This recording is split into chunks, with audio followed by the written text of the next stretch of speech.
Hello, I'm Lizzie. And I'm Izzy, and we need help. Each week we stumble through a new book, method, or concept that might take us one step closer to being our best self.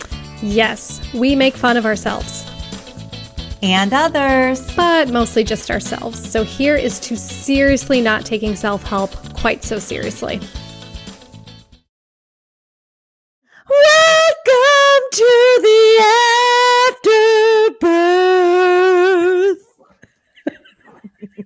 Who do you sound like? Sexual chocolate. Welcome to the Afterbirth. Thank you very much. Yeah. This is the We Need Help podcast. Welcome to the Afterbirth for ImpurFekShun part 2. The Gifts of Imperfection by Brene Brown. We did it, yo. Gotta drop a deuce. Uno, dos, okay? What do we got? Okay. We don't know what we have. Okay. First of all, if you haven't seen the episode, go on YouTube. The first 10 minutes, I laugh continuously, and I'm not sorry. Sorry, I'm not sorry. I'm not sorry for laughing. And I sometimes when I'm feeling down, I'm going to go back on that episode and watch the first 10 minutes because when I do, I just die laughing more. Yeah, it was recorded in a little girl's studio. No, a little girl's bedroom. Bedroom studio. Yeah. Like you're not allowed to call studio. Like she's like, who is she? No, she's got a little girl's bedroom. Honey Boo Boo. Yeah. It's the only place that is like semi-acoustically sound in the house that we were staying in. I had to attach the microphone to this little baby chair that she uses. It was for like actually a padded room. It was a padded room. Acoustically sound. Everything was falling apart. I was sweating. Padded room. There we go. Yeah. It wasn't really a little girl's bedroom, actually. Yeah. No. That's just what I saw. And what you should know, Poland doesn't have air conditioning, right? It does not. So you were in a hot 7-year-old's room. No, that sounded bad. Gross. Gross. The room was hot. Let me re-say that. A hot 7-year-old's room. No, No, still doesn't flow. No. So yes, Poland, not that they don't have air conditioning, but most houses don't. So, and I have to close the windows so there's no outside interference with the thing. So I'm basically always recording in a very hot box. Also, okay, can we confirm that the little girl was not hot? She's cute. She's adorable. She's adorable. She will not. Okay, now this is going to be playing in my mind for the rest of the day. We are a hot mess, but let's get into what we have for the afterbirth. And let's just ignore the fact that you said hot box. I didn't say hot box. Who said hot box? Did I say hot box? I am always recording in a hot box. The issue is, okay, we're going back where you wanted it. We're going back. So I'm constantly recording in basically what is essentially a hot box, which causes when I get hot, and this is how you know I'm excited, the vein in the middle of my head just starts protruding outward. So that's how you know. That's how you know, guys, if I'm faking it. If you do not see the vein protruding. Well, and hot boxing is when too many people take drags off of, or you take mini drags off of a cigarette, right? That's hot boxing? I thought it was when you're laying with your partner and they fart and they put the covers over you. No, that's a Dutch oven. That's a Dutch oven. A hot box is when you take too many drags off of a cigarette and it's got the long cherry on it. Oh, that's a hot box? I thought a hot box was hot boxing. I thought that was when you were smoking a joint and then you like passed the smoke around Like you do, like No, you there's blow a term into. for that. That's not how. Oh, no, that is oh man, there's a term for that. We need an afterbirth for this afterbirth. Man. Okay, you talk about Terminator 2. I'm gonna Google the smoke blowing thing. Yeah, blowing marijuana smoke in From someone's mouth face to is mouth. term. Yeah. Okay. Okay, so now that's all I care about. But we had the question of what was the female in Terminator's arms? Yes. Whose arms did you have when the girl, the really pretty girl, came up to you and you were already like looking at her like, man, why is she so pretty? And she came up to you and was jealous of your arms. Mm-hmm. And you said you had the female in Terminator's arms. And in Terminator, her name was Sarah Connor. Yeah. And her real name is Linda Carol Hamilton. What do we know about Linda? Which, you know, what should just be the end of the afterbirth. But no, I went all in on Linda. Linda played Sarah Connor in Terminator. She was in Beauty and the Beast from 87 to 90. That's 1987. That's right. Yes. That's right. There was a show. I remember. She was nominated for 2 Golden Globe Awards and an Emmy for that. I had no idea. I know. She was also in Children of the Corn. Ooh. Which you should have known. Love horror movies. Scary movies. Yeah, I do. But you know what? I need to revisit those old scary movies. Yeah. She was also in King Kong Lives. The hell's that? Something, I don't know. Basically this woman was in every movie I've never seen. Okay. Dante's Peak.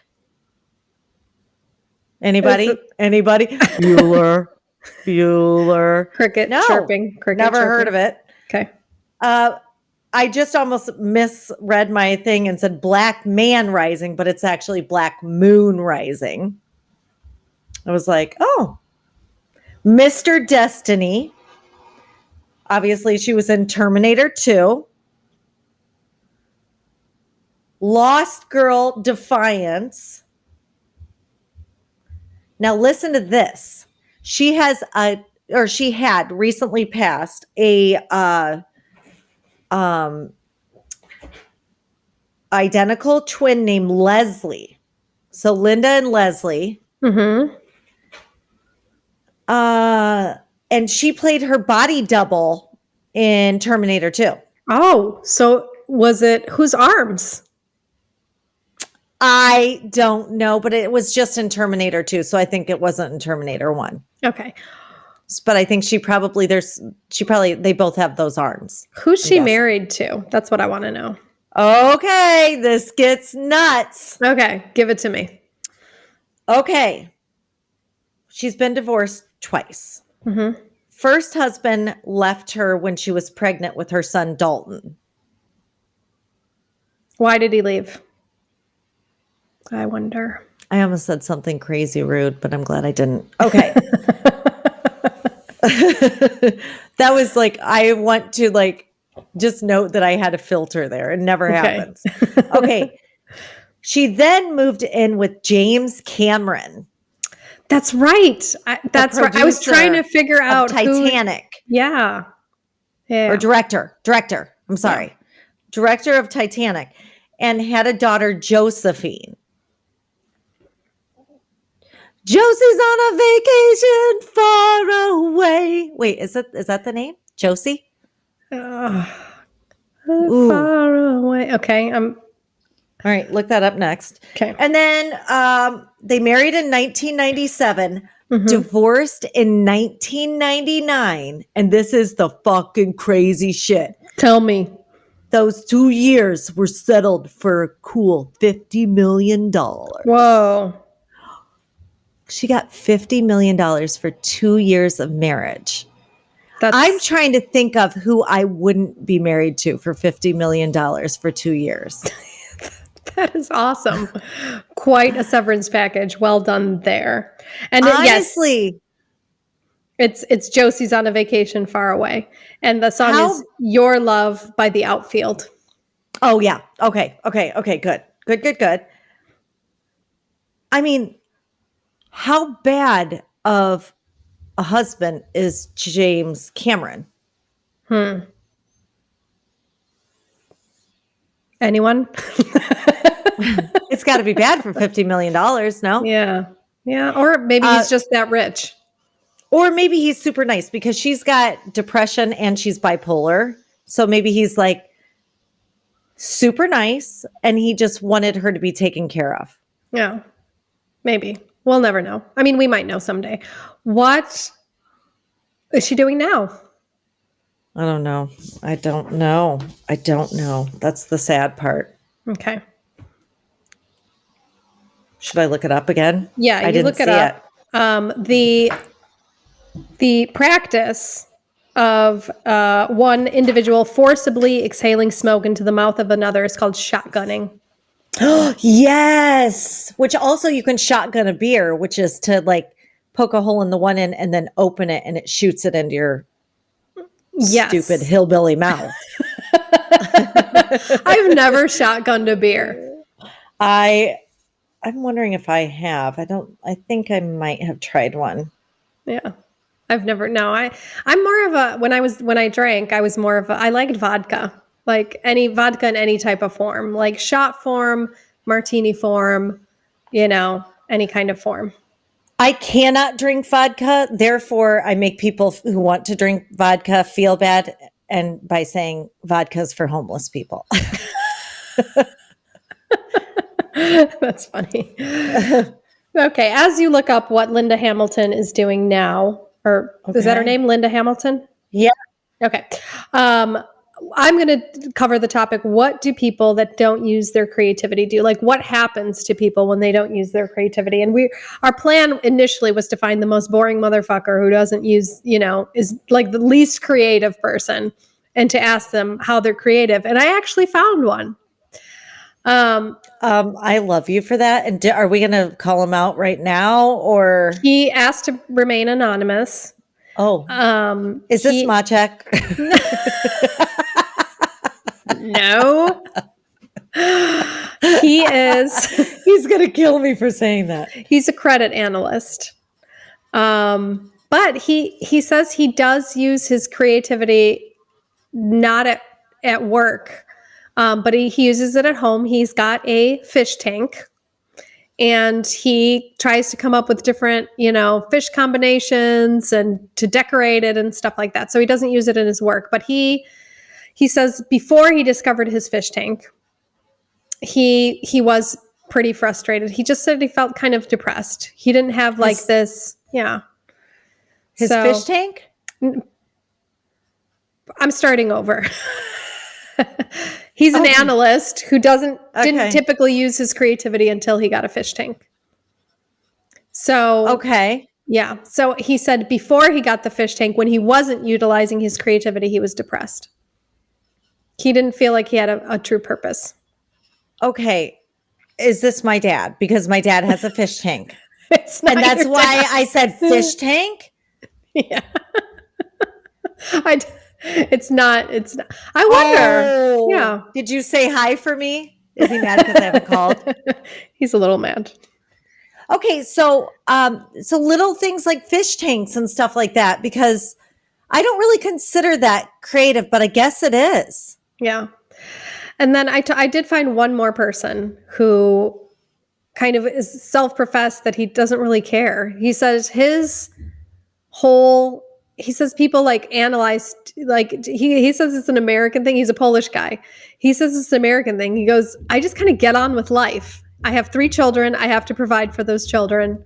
And I don't think about, oh my God, I'm not utilizing my creativity. And he also, he said that things like that and thinking about things like that are a luxury. And well, yeah, it's privilege. Yeah. He said it's privilege. And it's like, he thinks also he's not a fan of Brene Brown because he thinks it's all privilege. He said, I just get up, I go to work, I come home, I get joy, out of my kids, the fact that I can provide for them, and I just get on with life. And I kind of like that approach too. And he didn't really think about, oh my God, I'm not using my creativity. He said he doesn't really care. So does it? I wonder if he feels shame at all. It doesn't sound like he's like shamelessly simple. Yeah. And he's like, what are you talking? Like, I just get on with life. Why is it so difficult for you people to get on with life? This entire podcast is rude with privilege. Yeah. We know that. Yeah. Like the fact that we're even allowed to do it and like just fucking for our own happiness, just go on here and like make ourselves better in front of everybody. This is privilege. Yeah. But I mean, does this guy have any hobbies at all besides his children? I mean, they're going to leave him. He reads. He's a reader. Okay. But he doesn't, it's not like he's creative, with any of this. He reads. He has hobbies. He just doesn't, he's not like fulfilling his creative soul doing anything. I mean, yeah, maybe he is, and he's just, his ego is like, not boasting about it, but secretly knows that he's like better than everybody else because he's not trying to be better. Yeah. I think he's honestly very satisfied in what he does, on a daily basis, and the fact that he's a provider. And maybe that's his creativity that, how can I best provide for my family? I'm jealous of people that feel that way. Mm-hmm. Yeah. I mean, I know I'm doing good things for Scar. I know I'm doing good things for my life. I'm happy. I love making food, that whole thing. But like, I'm also, I'm the most satisfied person in the world, Okay. Sarah Connor, Linda Hamilton, she reprised her role as Sarah Connor in Terminator Dark Fate, her first starring role as the character since 1991. So she was in Terminator Dark Fate in 2019. Oh, that's her that's her latest role. I think she probably, hasn't done much. Well, maybe she's doing something now and she's keeping it a secret. Mm-hmm. Yeah. Okay. Cool. I mean, that's all I know about this woman. I mean, good to know. It's quite a bit. Oh, spiraling anxiety.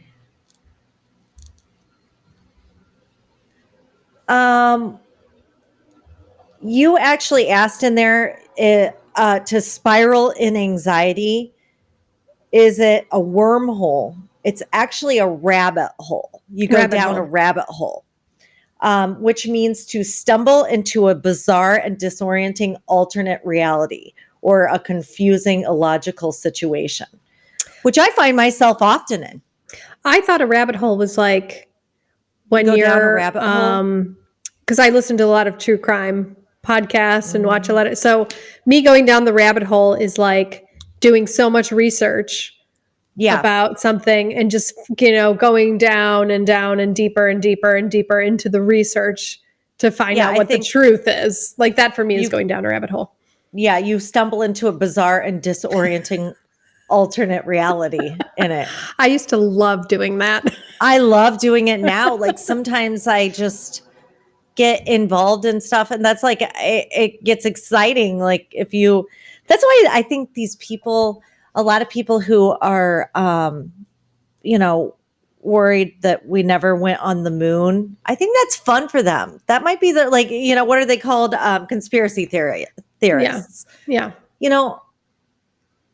I think it's fun to think about things like not being as they are. Yeah, it's a break from reality. We all need that. We need some type of a reprieve, a daily reprieve. We need some type of break, because if we're processing all the time what's going on now, we could go insane. Well, and it really is fun to be like part of something that you think something that happened that other people don't. And you're like, okay, I'm so much more intelligent than they are because I know this. Why can't they see this? Yeah. I want to be one of those people. except for I don't care about a lot. That's where I get like a little nutty. Yeah. All right. But that's all I got. That's all I got for this Afterbirth. After. See you next Tuesday. Okay. See ya next Tuesday. I love you. I love you too. See you next Tuesday. Boop, boop, boop, boop. Thank you so much for spending your time with us. Rate and follow us if you like us. If you don't, please don't. And come visit us at www.theweneedhelppodcast.com. There you can find show notes, links for books. You can join Audible, which is, how we actually read our books. We listen to them. And we have special exclusive content just for you. Also, feel free to subscribe to our Patreon account. That's where you can support us financially because we need it. And it can be anywhere from $1 to $100 billion a month, whatever you can afford. And the link to our Patreon account is www.patreon, and that's spelled patreon.com/We Need Help Podcast. And you can support us on there. We would really appreciate it because we do need help. Awesome. And we will see you next Tuesday. See you next Tuesday. Thanks, Bye. loves. Bye.